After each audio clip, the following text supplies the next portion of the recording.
નમસ્કાર દર્શક મિત્રો, આશા ન્યૂઝ ગુજરાતીમાં આપનું સ્વાગત છે। સમાચાર મળી રહ્યા છે છોટાઉદેપુર જિલ્લાના બોડેલી તાલુકાના જબુ ગામથી।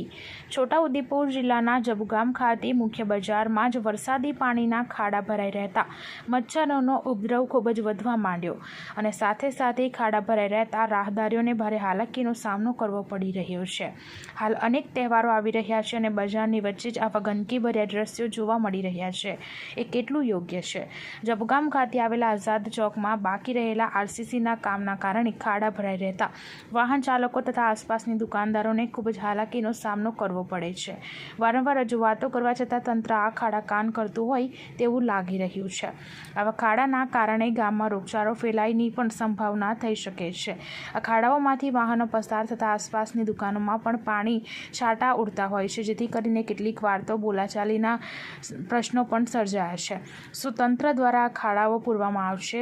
શું મચ્છરોનો ઉપદ્રવ અટકાવવા પાવડરનો છંટકાવ કરવામાં આવશે? શું આરસીસીનું કામ જે અધૂરું છે તે પૂર્ણ કરવામાં આવશે? એવા અનેક સવાલો ગ્રામજનોના મનમાં ચાલી રહ્યા છે। બ્યુરો રિપોર્ટ જહીર સૈયદ સાથે આશા ગુજરાતી ન્યૂઝ બોડેલી। અમારી દુકાનની આગળ ખાડા ભરી રહ્યા છે અને મચ્છરનો ત્રાસ બહુ છે અને જે ગાડીઓ બધી અવારનવાર ચાલુ રહે છે ને તો છોટા ઉડી અમારી દુકાનમાં જ છોટા આવે છે, એવી ગંદકી થઈ ગઈ છે બહુ। તો વહેલી તકે હું રિપેરિંગ થાય એ પ્રમાણે કરજો તો મહેરબાની કરજો।